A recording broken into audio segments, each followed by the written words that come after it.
thank you everyone for coming for our third in our series of Coffee with a Legend.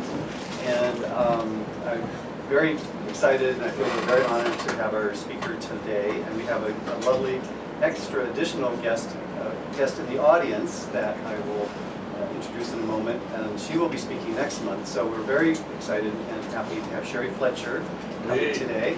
And if you haven't heard the name before, you will. She is sort of the master and mistress of TRC history, I'd say, in Sierra County history. Books. So, what's that? With a lot of books. Yes, with a lot of books. And so, our speaker for today, I'm very excited about, is Ann Welborn. Ann was born and raised here in Truth or Consequences back in Hot Springs in the day. She was a school teacher, middle school in the public school systems, and she was the director of the museum for several years, and so that's a distinguishing honor. I think she told me as we talked, it was one of her favorite memories is the time she did that. And she's also famous because she was walking out at the reservoir, Elephant Butte Dam, the lake, and discovered a fossilized mastodon skull. So she's the discoverer of that, and she went to bat to get it to be kept on a long-term loan from the Bureau of Land and Reclamation in the museum. So we have it both because she found it and two, she went to bat to save it for her. So it's a great distinguishing aspect of Ann's life here. And so I'm very excited to have her get a chance to start talking. So Ann.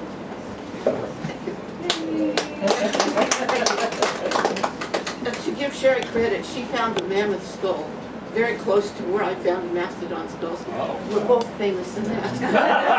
And they're both in the museum. Yes. Oh, I'm going to do this a little different. I'm going to do it from a child, what I remember as a child, instead of in 1976 this happened and all that sort of thing. And I grew up in the very best of times here.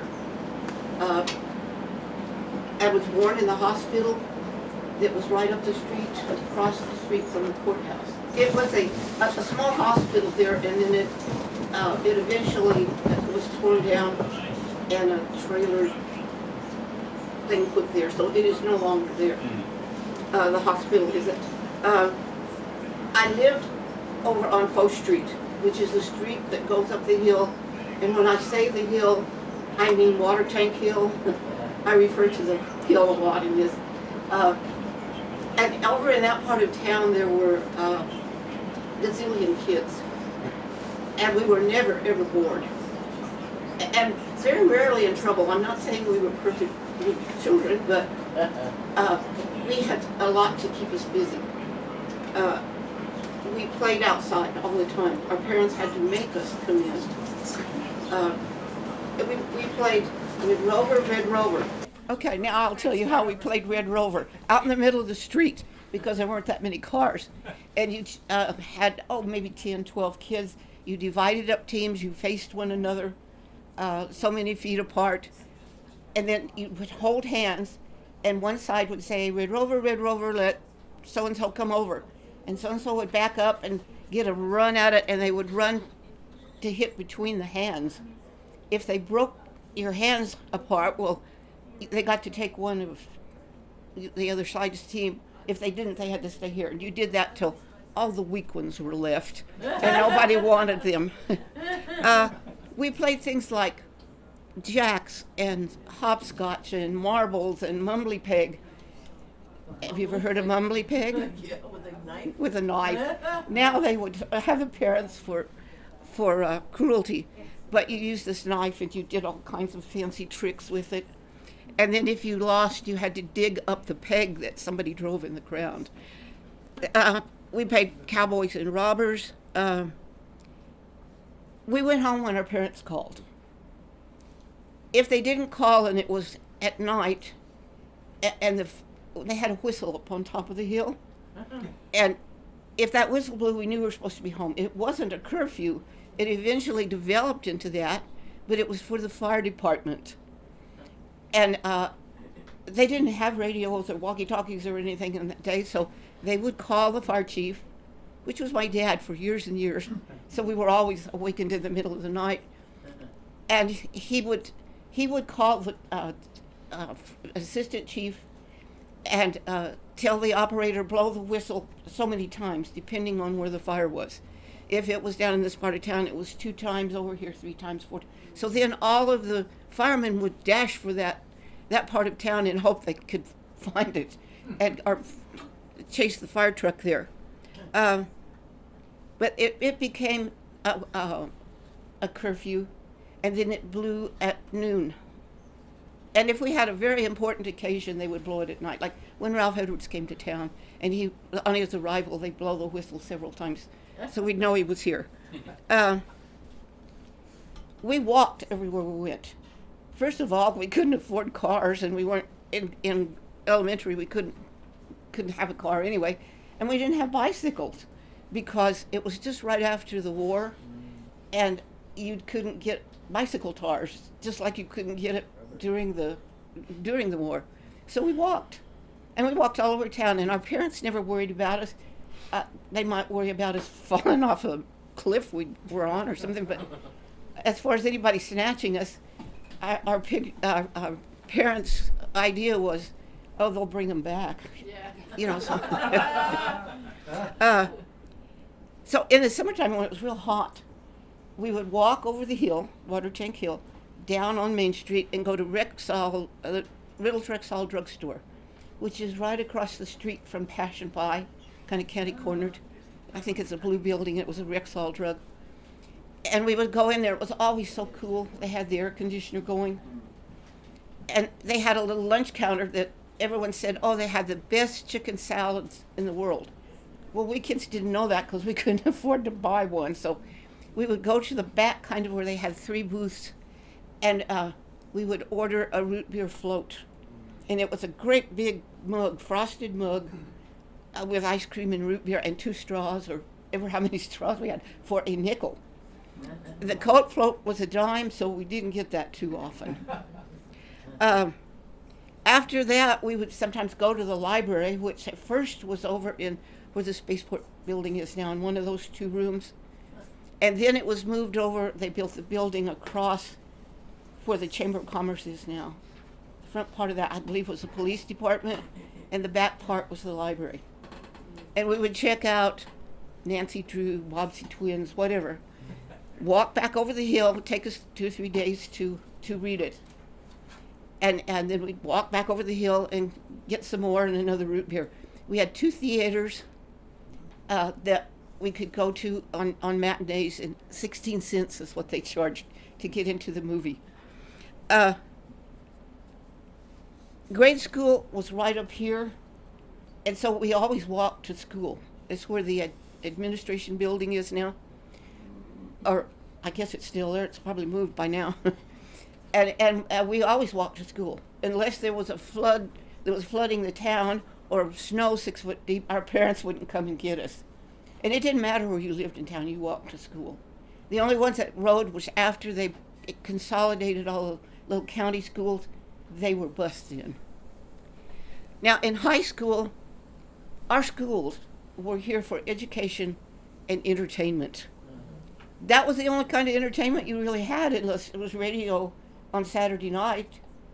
So I'll give you the entertainment part. The educational part, it was not ignored, believe me, because we learned. But we had a Christmas plays, spring plays, and they were not just little plays. I mean, they were productions, because every kid in school took part in them. We had the junior and senior proms. Again, these were productions, because we had a teacher, Mrs. Swartz, who was a drama expert and came from New York, and I mean, she expected perfection from you. The junior class play was in the spring, and they raised money for the junior prom, and then the senior class play was whenever in the fall, and they raised money to leave something to the school, and they would fill the gym completely. Then we had what they called fun fair that came in later years, and it's what it said it was. It was fun, and we would pack the gym. After people got used to that, they would come every year, wouldn't miss it. And it was where a person would choose a song, lip sync it, and act it out. And so the drama club, or anybody could participate, but it was usually the drama club. They got the teachers involved, and the teachers did. Oh, they were hilarious. Was it Spike Jones that had the band that Well, they'd get up there and do that, and then some of the businessmen used to come and Cliff Fleck. If you knew Cliff Fleck, that would make you smile. He was the druggist downtown, and they might take a serious song and make it funny with the set and the whole bit. We also had large bands that were decked out in uniform. We had large choirs that our a cappella choir, and then they had all the little things in there, the octets, sextets, and all those, and they were always having concerts with those. But any time, and the drama club, and they did their one-act plays. Everywhere they went in the state of New Mexico, from about the early 50s to the middle 60s, we won first place in all of the bands and choirs. Now they don't have that anymore. They might have a small band or a small choir, and it's sad. It's too bad. They really should have something for everybody. Athletics, I will not skip it. It was a big part of it. Our school, and we backed our teams to the hilt. Mm-hmm. We had huge pep rallies that on Friday afternoons to send them off to wherever they were going.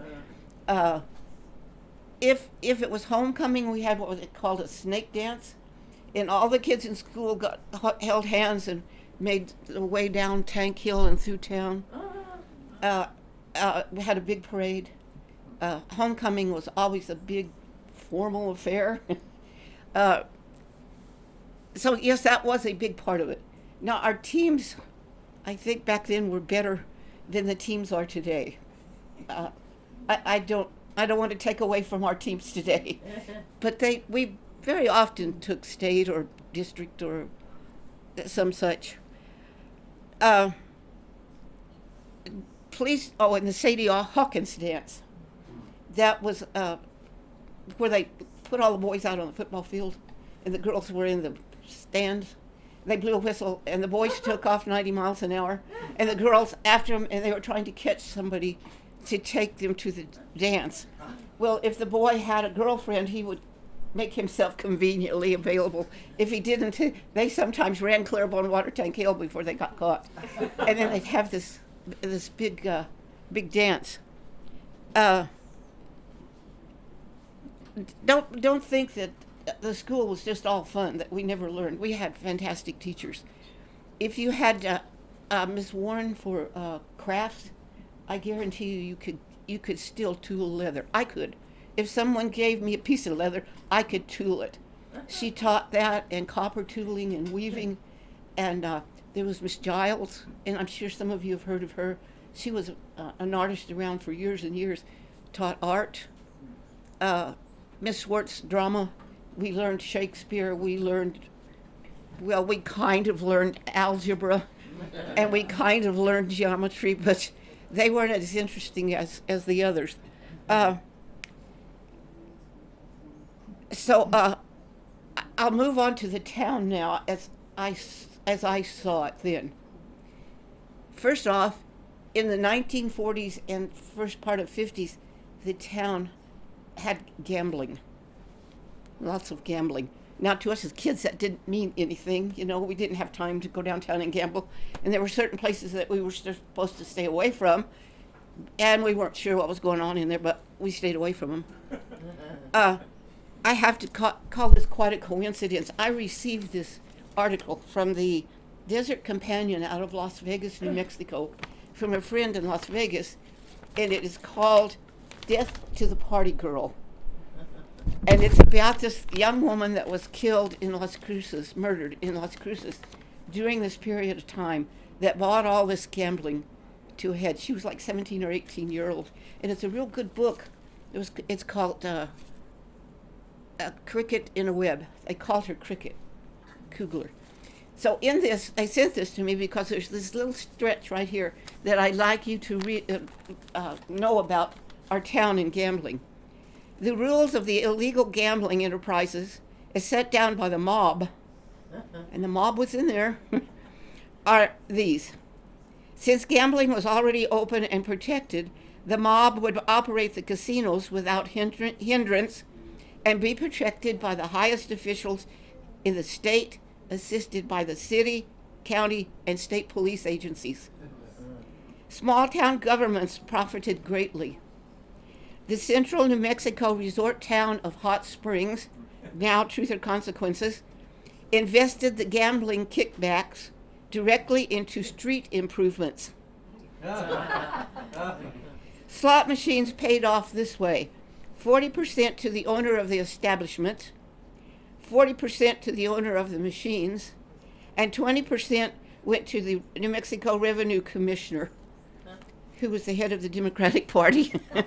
So I don't know which one of these the city came under. They might have owned the machines. I'm not sure, but they might have owned the machines, so they got a pretty good kickback. But I thought that was interesting, and I did not know till I read this how really involved the mob was, the organized crime. And they bought property, but they eventually moved back to Las Vegas. So, getting onto what was here then, we had no need to go to Cruces or to Albuquerque or to El Paso, for we had everything we needed right here. We had 7 or 8 car dealerships. Now, it's not like it is today, where you have several dealerships in one building. Each one of them had a dealership. So you had Ford, Chevrolets, the International, Jeeps, and they all made a living, and they all took care of your car. And now we have, one dealership? So they were all over town. The dealerships were. Would you know what population was at that time? It was about 4,000, 3,000 or 4,000. 7 dealers, wow. Yeah, it was, of course, that serviced the whole county, because we. And I think what's important is that what really happened was the invention of the interstate. Yeah. Because I think that, and we've talked about this, and I Right. really think that was a key piece, that when the interstate came in, that just bled off. A lot of people could go Mhm. into places and buy things, because up until then, and I think, Ann, you were in college then, weren't you? Didn't you? I was in college in the early 60s. Early 60s, okay, so, and they As- opened the interstate up probably in 57, 58, somewhere in there? No, it was in 60. Oh, no, well, they were working on the 2 streets here, I know, in 61 and 62. You're right, yeah. So I think it was along in there, Yeah. in the early 60s But that the they. the big thing there was that we saw a lot of changes after the interstate opened up, because people could then travel to Albuquerque, Socorro, Las Cruces, and the interstate allowed that to happen. But we really didn't need to. Because if you wanted a pair of red shoes, you'd find it. Because we had 4 or 5 big clothing stores. We had Amon's, which is down here on the corner of Foch and right across the street. It was the New York store then, I believe. Directly across the street on the end of Martha's was the Boston store. Then you had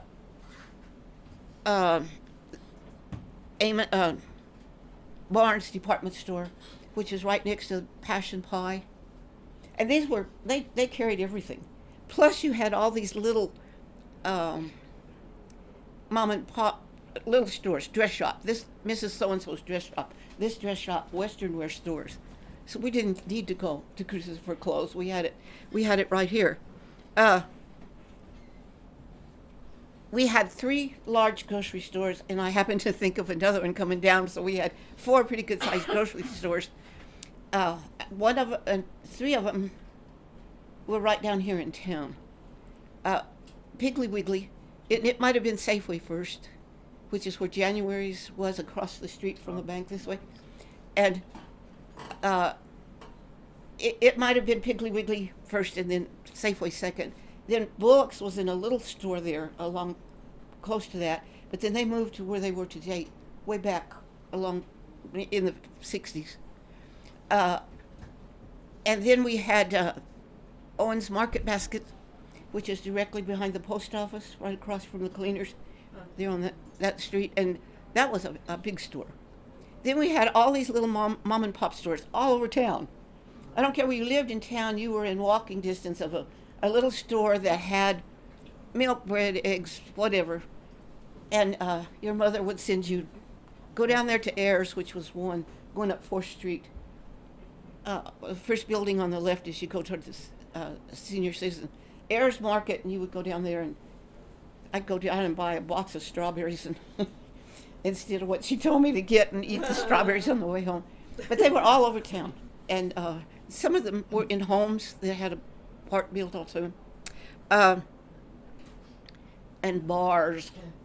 We had lots of bars all over town, especially right down here on the 2 blocks from right there on down 3 blocks. Let's see, they had the Arizona Bar by the Arizona Hotel, which was a 2-story hotel there on the corner of Foch and Broadway. And then 2 or 3 doors down, there was Bonnie and Bessie's. There was Arnold's, and then there were George's. And then down in there somewhere was Kilroy's. And then over where the Odell apartment is, where the Turner thing is, there was a bar in there. And there's Pine Knot out here. So yeah, anywhere you needed to go, you could find a bar. And they were all busy, and they all had certain clientele. You know, they so and so and so and so went to this bar, and so and so went to that bar. Plus, we had 3 big nightclubs that had a band, and they were open on they were open almost all the time. We had Silver Slipper, which was out on South Broadway, and that was put there when they were building the dam. And they called that out there the dam reservation, and it was not allowed to have liquor. So they went just outside of the boundary of the 5-mile limit or 8-mile limit, whatever it was, and built the Silver Slipper. Then right up the street, I think it's a home now. And right up the street and across where they have the flea market was Ashballs, and it was there for years. Many, many miles danced in and it burned down in the 80s, and they all had bars with them. Then we had,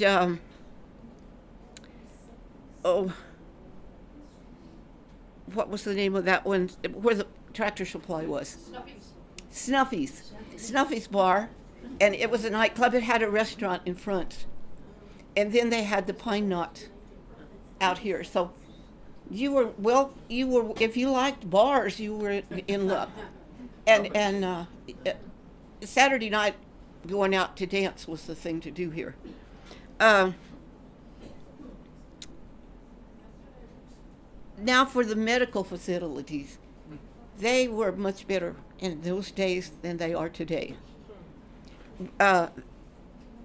First of all, we had like 6 or 7 doctors here, and they stayed here for years and years and years, and they took care of you. They sometimes come to the house, but they all had offices downtown. There was a Dr. Maloney, who was killed in a flood up at Hillsborough. Dr. Williams, and I could give you a program on Dr. Williams alone.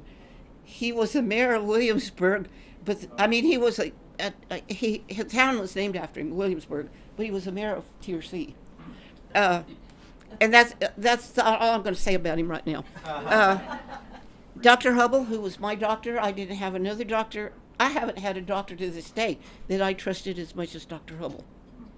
Dr. Huckabee and Dr. Johnson, who was the one that delivered me. And they are all here until in the 60s.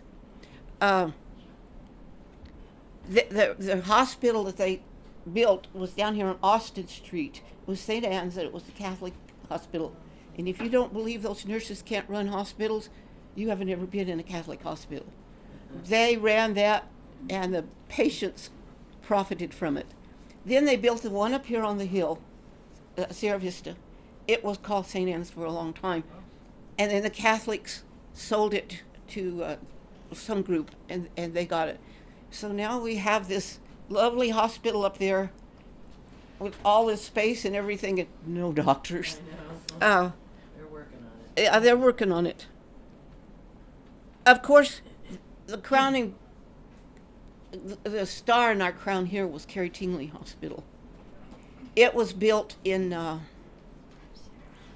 30s when polio was going the most rampant, and Governor Clyde Tingley realized that they didn't have a place to send these kids that were crippled with polio. So he got together with I think Franklin Roosevelt, who was had polio, and they got the hospital built, and the city donated the land. And for many years, it just took polio patients. But after polio went on the by the wayside, then they made it a crippled children for children who had bone deformities, that type of thing, and it was good. They had always had good head doctors. They brought doctors in here to train them. It was just like a city out there. It employed like 200, 300 people. They had their own brace shop. They had their own school. They had their own maintenance department. You had the guys that made things all the time. So it was good for us, because if we had kids, or we were a kid and we broke a bone, they take us up there and they take the very best care of us. And people came from all over the state here to clinics year round. Sometimes they'd fly in. A lot of those were the Navajo, the little Navajos, Native Americans. They had a tendency to have those dislocated hips. And so they would bring them in here, and they would put a cast on them from here, one leg down to here and one leg down to here. And then they would turn the cast up this way to hold that, and they put a bar between their legs, and then they put this cast with a stick on it to hold that hip in place. And they couldn't get around very well. I worked in recreation up there in the summertime when I was going to college, and people would come in and say, we'd have the kids out for recreation, and they'd say, it's so noisy in here. We thought it'd be so quiet with all these kids, just these poor little crippled children. Well, those poor little crippled children, believe me, were just like any other child. Yeah. And they could make just as much noise as the rest of them. But we put out great big mats out in the recreation room, and if they were in a cast and couldn't get around, or for some reason, we would put them down on those mats. And the maintenance or the shop people had made little things. They were a tabletop, but they slanted it like this and put wheels on it, and then you could strap the kids on there, and they could use a crutch to go around wherever they wanted to go. And that always makes me think of the story of this one little Navajo boy. His name was Joe Chi Yazzie, and he was an escape artist extraordinaire. He kept that whole hospital busy all the time. At first he was on one of those kind of things, and you couldn't turn your back, or he was off meeting people and going places. And we'd bring him back, and if it got too bad, well, we'd put him down on the mat, and he couldn't get up. So one night, well, he finally got out of that, and out of his cast, and they put him in like a playpen that had wheels on it. Big mistake. And we thought, well, he can't get out of that because it was big, just a regular size. Well, he learned if he went like this, he could make that go anywhere he wanted to go. So I came in one morning, and they said, we lost Joe Chi last night. And I thought, oh, he died. And they said, no, we really lost him. He said, we had the whole town looking for him. And I said, well, what happened? And he said, they went in to check on him, and he wasn't in bed. So they asked the little boy next to him. And like I say, these little Navajos didn't talk at first. They eventually learned how to talk, but they wouldn't say anything. They might know English, but they wouldn't. So this little boy wouldn't say anything, and he'd look like this. And they didn't know what he was looking at, so they went off again, and they went through the hospital and out and about and around, and they came in again, and they said, please tell us if you know where he is. We can't find him. And he'd go. So they got to looking, and there was a nightstand there. And if you've ever seen a nightstand in a hospital, it has a drawer in the top. It's about that tall. It has a drawer in the top that you can put stuff in. And then there's a door down here that you keep the bedpan in. So they went over there, and they thought, they opened it up, and there was Jochi in there, crammed in there, sound asleep. So he got on top of the dresser one night, and it turned over on him. I always said that he would be the ruler of the Navajo Nation. So here, one time the Indians would come in to the museum, and so I asked one of them one day, do you know a Jochi Yazzie? And they said, which one? And I said, well, he'd be about X years old, and at one time he was crippled, and they said, no, there's about 5 or 6 Jochi Yazzies up there. So Jochi Yazzie was the name, like John Smith. Yeah. So I never knew what happened to him. Another of our shining spots was of medical purpose was Magnolia Ellis. And Magnolia lived and worked right down the street. The sign's still on the building. And she was part Indian. And if you knew her, you could look at her and tell. And she lived part of the year in Kansas and part of the year here. And she had this magnetic ability, and she said she knew it from the time she was very young, that she had something, because people were always wanting her to rub them, and the animals would come to her. And so she did go to medical school for a while, but she didn't like their approach to medicine. So she just set up a business, and she wasn't in it for the glamour or for the money. She was in it because if you couldn't pay, she didn't make you pay, and she would tell you pay what you can. But she would come, and the whole town would fill up, and she would take maybe 100 patients a day.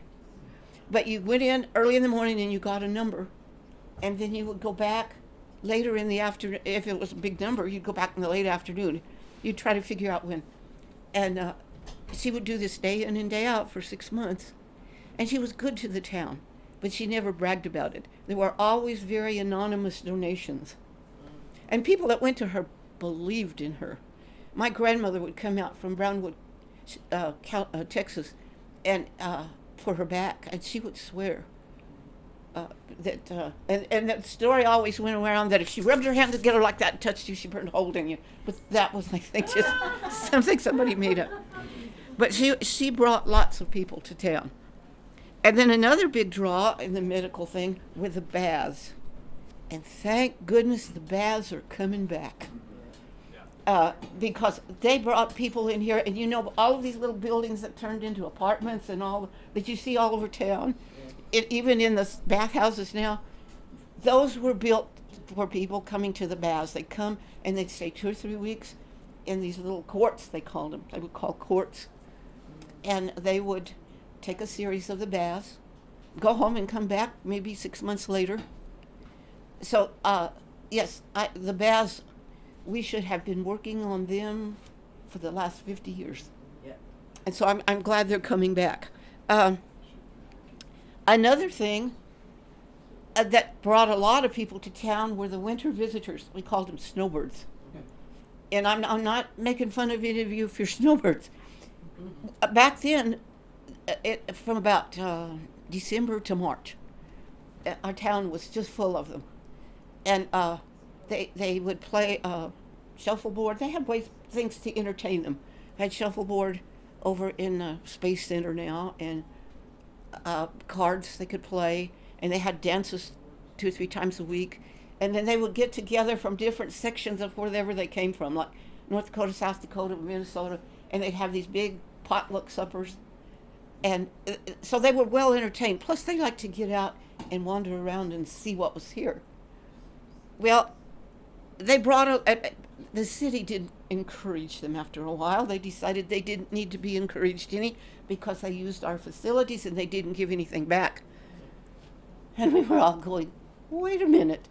They said, oh, they brought their own food. Well, they might be a rancher or a farmer from back somewhere, and they would bring some food with them, but they didn't bring, all of their food. And besides that, they ate in our restaurants, they shopped in our grocery stores, they had their hairs done, all of these kind of things. And that's another thing the city should have never let get away from here. Because once they started discouraging them from coming by taking away their senior citizen and, all this, they went to Arizona. And the city should have been busy building some kind of a big thing where they could come in here, but they didn't. So that's neither here nor now. Also, too, what happened to Carrie Tingley Hospital? It was stolen right out from under our nose in the middle of the night by Albuquerque. And we couldn't do a thing about it. And so that building was empty for a while. Now it's the Veterans Center. But the reason they left was because they couldn't get doctors to come here, because they couldn't get doctors' wives to come here. They didn't want to be in this little town. So some of the people that were here were given jobs in Albuquerque, but they soon came back and said it's nothing like it was up there. So now I'll talk a little bit about TRC and the Fiesta. April the 1st, 1950, we changed our name to the Consequences from Hot Springs. Ralph Edwards put out word that he wanted a town to change its name for one day to the Consequences. And so Senator Burton Roach, who was also with the Chamber of Commerce, called him and he said, I have a little town I think you ought to look at. So Ralph Edwards came out and he liked it and he said, this is the town. And he started working on it. He liked it because we had the hot mineral baths and because they had Carrie Tingley Hospital and because he got to like the people. So they voted to change it forever to that. And that was another big deal. It went on for a long time. But it finally, on April the 1st of 1950, it changed. So then they decided they'd have a fiesta every year to celebrate the changing of the name. Well, they voted on the town name change a couple of more times, but it got closer and closer together, but it never did, they never did pass changing it back. They talk about it now and then, but now it would be so expensive and confusing that I don't think it would be worth it. Ralph Edwards supported he was only going to do it 1 year, and it was nationally televised.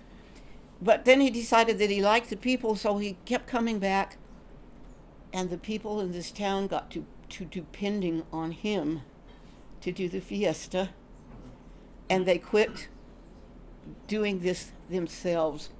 And when after Ralph saw this coming, but he furnished prizes for all of the events. I mean, big prizes that the organization could take it and sell it and get money for their organization. He had the Truth and Consequences show.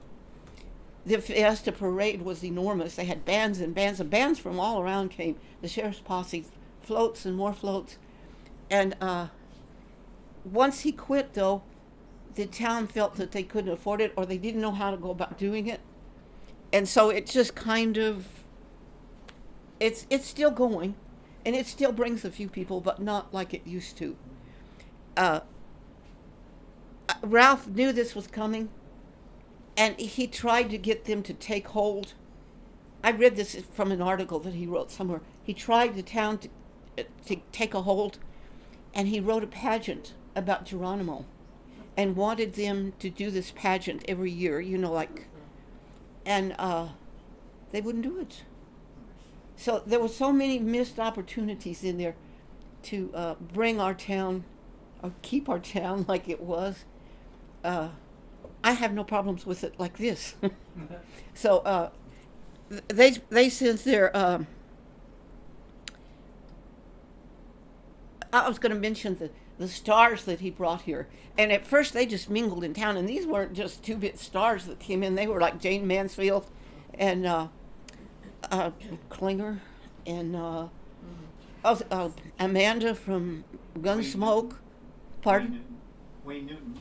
Yes, Wayne Newton was one of them. He had just gotten started, by the way. He was still just a young kid. And Sandra Dee and Bobby Darin, and you'd go downtown and they'd be down there, walking around and come in and sit with you to eat and all this. The only one that didn't like us was Judge Wapner. You remember Judge Wapner? Yeah. Well, he didn't like us, but his bailiff, Rusty Burrell, did, and he came back for many, many years. So that was one of the draws here, because they could come and see these and then go to the Truth and Consequences show that night, which would pack the gym, and they would use local contestants, and it was just as funny there as it was on TV. So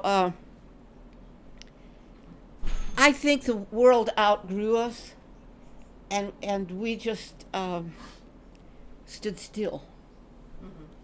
But with the coming back of the Baz and some things that are happening, I have faith again that they spent so many years trying to get people to come here to live. And I kept saying, no, we don't want a great big town. And they'd get really mad at me. No. We need people to come here. Well, we couldn't take care of the ones we had. So I kept saying, have things here for them to come to. Take their money and send them on down the road. And they didn't see that. But they, I think they're catching on. Am I right, Linda? Maybe. I hope so. Hopefully. If not, I'll tell you what I told the city commission and some other places that I've gone. Bring back gambling and prostitution, and you'll get your crowd here. Okay, I'll take questions now. Yes. Well, you mentioned that there were so many bars in town. Yes. And what happened between then and now? The liquor license laws are so restrictive. And Yeah. Well, what happened was, I think they just overdid it and the town started down, and the bar owners got older and started dying off, and so they would turn the bars into stores along there on Broadway, and And I think also what happened, which is what happened, I think at Walmart, at Pine Knot, was that the cost of a liquor license continued to go up. right. And as the population in our county dropped, then those liquor licenses can be transferred out and they can get big bucks for it. Oh, Yeah, and so too, I think all it's the just old like- drunks Right, died so off. Have the laws stayed the same though? Have the state laws stayed the same? Yeah.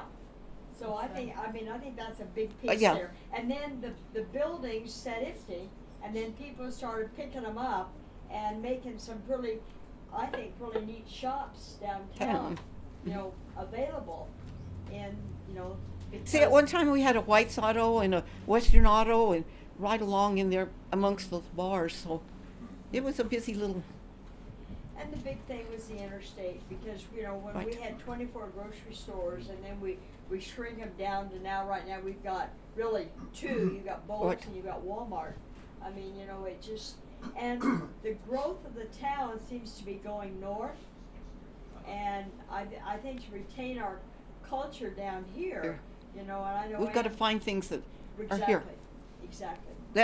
I said, they need something. They need to capitalize off Truth Consequences, and find some marketing thing. Like this place right here was where Ralph Edwards, or Geronimo or somebody, get them in here, have something for them to see. You drive down the highway and it says, stop and see the three-headed snake or the bearded lady. Well, you don't need to have that, but come in and play Truth or Consequences. Have something that will get them in here and they can enjoy it for a little bit. So, yes. Well, I'm really curious about the period where the state or whatever, shut down the gambling and the prostitution. Can you tell, to the best of your remembrance, that time period and what you recall from like headlines in the paper or whatever? I don't recall any headlines in the paper, Okay. but what really started it was the death of this girl. Oh. And it was all these big officials were kind of involved in it. Oh. And so that kind of started it. And they, like I said, the organized crime went back to Las Vegas. And no, I don't remember any headlines or anybody getting too excited. I'll tell you this story, but you must not go out and tell it. My mother and dad had a storage place right over here on the corner. and the Mayflower moving company, and they had that for a long time, and then they got rid of they didn't want the storage part of it anymore, but they had all of these slot machines that the law had brought to them to store. Oh. So they didn't know what to do with them, and so they took them and put them in a little shed in the back of our house. And then my father passed away, and my mother thought, oh, they're going to come and arrest me because I've got all these illegal machines. What am I going to do? So she went to Sheriff Charlie Sullivan. No, not was his name? No, Cedille. Charlie Cedille. And and it said, I have this problem. I have all these, and I don't want to get caught with them. He said, oh, that's okay. We'll come and get them and dump them in the river. Yeah, right. Well, he came and got them. She said, I don't care what they do with them as long as they get them out of my garage out there. But there was one that mysteriously stayed behind. My son is now the proud owner of it, and it's legal because it's an antique. So, yeah. That's the biggest thing I remember about that. Who has it? Yeah, my son. She does. Oh, her son. My son, yes. Uh-huh. Well, there were things downtown, like the Cowboy Club is there where it was right behind Dave's drugstore, the real estate company. There was a Cowboy Club there, they called it. And they'd say, you'd be told, don't go in there. And if you walked by, you'd see smoke billowing out and all these old guys sitting in there with smoke out of a storm. And I think that was one of the big gambling places in town. So we'd always get to it and then we'd run by it because we didn't know what was going on in there, but it was for us to be there. Behind Davis Flick? Or Across the street from Davis Flick. They're on Foch Street, right across from Dave's Pharmacy. Dave's Pharmacy was right on the corner. And what's their name? I'm having a senior moment here. That has the real estate rent place. Hal? Hal. Yeah, Hal. Hal. Yeah. That was the Cowboy Club. And you know, another thing that hasn't been talked about, which you might want to bring up because it's no longer there, would be the Arizona Bar. Uh-huh.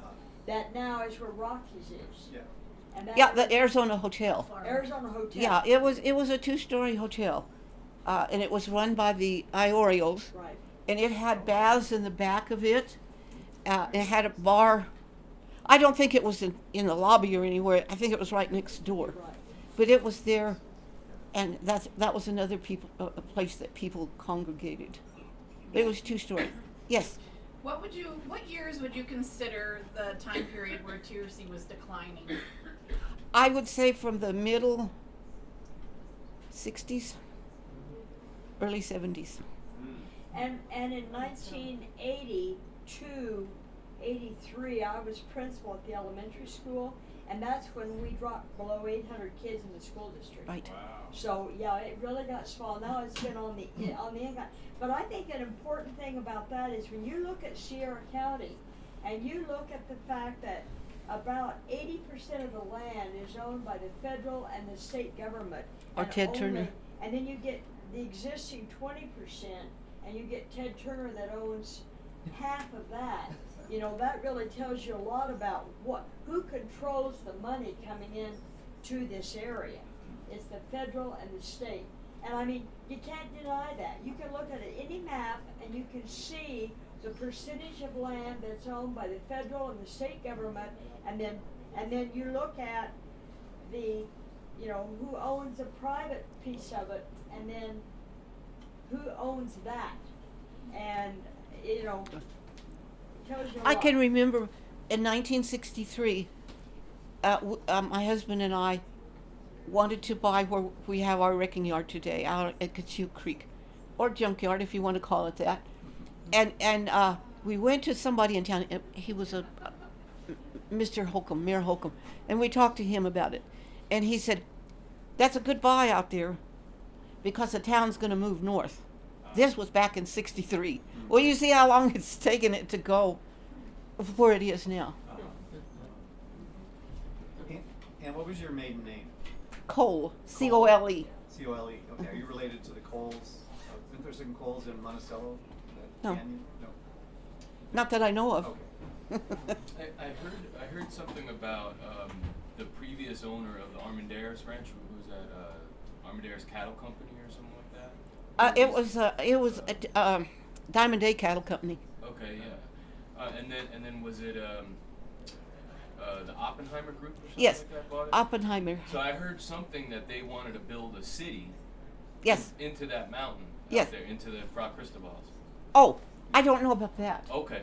I do know they wanted to build a big thing because that happened like in the 80s, and they wanted they were going to lose the land out there. Which they This is eventually before did, Ted yeah, Turner yeah. bought it. And so they came in and they said, "Oh, we'll go over here, and if you'll make this land across the river over in there, we'll make a big resort thing there." Well, that never happened because they lost the ranch anyway. But they annexed all of that over in there, and that put a real drain on the city, because now we have to furnish fire protection and water and everything over there, and it was not as good as it turned out to be. And then Ted Turner, he fooled everybody, because all the ranchers went together out there so they could buy portions of that land, because a lot of it extended out to ranch land out there. And so they went together and they had it all planned out, and they went to the auction. Guess what had happened? Ted Turner bought the holding company, and he got it without For 10 million. And then there's been a lawsuit, which I think is fascinating, because the lawsuit talking about Ted Turner's land in the Armanderos, it goes right out in the middle of Elephant Butte Lake. Yes. And so when you look at that, when we wrote our book on the Elephant Butte Dam, it's a question about who owns the land. And when they started filling that lake up, I don't think that, at that time with the Armanderos owning all that people weren't thinking about that. And so that was a whole other gotcha, that the land that went out in the middle of the lake is actually owned by the Armanderos. Yes. I know a lot of towns this size are just all over the country, not just here, are losing population. Yes. And that's true here as well. But can you peg a time where you saw the nadir for TRC and you see is that things are coming back, maybe not in numbers, but in quality of life? Oh, I think in the last 4 or 5 years. Okay. So you've been sensing that. Yes. I was just dumb to it all until one day they asked me to, you had the tours downtown, the bathhouses Yes. for your fall thing. And they asked me to be a guide on that. Well, they could have asked anybody else in town, because I didn't know what was going on. I learned. I was absolutely amazed at these bathhouses and how they had fixed them up. Today, I'm amazed. You come around the corner there on River Bend, and the cars there, and the cars at all these places. It's just, yeah. And this has just happened in the last few years. So you say 4 or 5 years in that range. Yeah. Okay. And they put the brewery in. That was another big thing. Bring back more breweries, I guess. Because if we measure our progress by population alone, that's kind of a false measurement for the typical city Right. of this size. Well, back then, bars made a town successful. The more bars you had, the more successful you were. But that kind of went by the wayside, I think. So, any other questions? Well, I hope I haven't bored you to death, because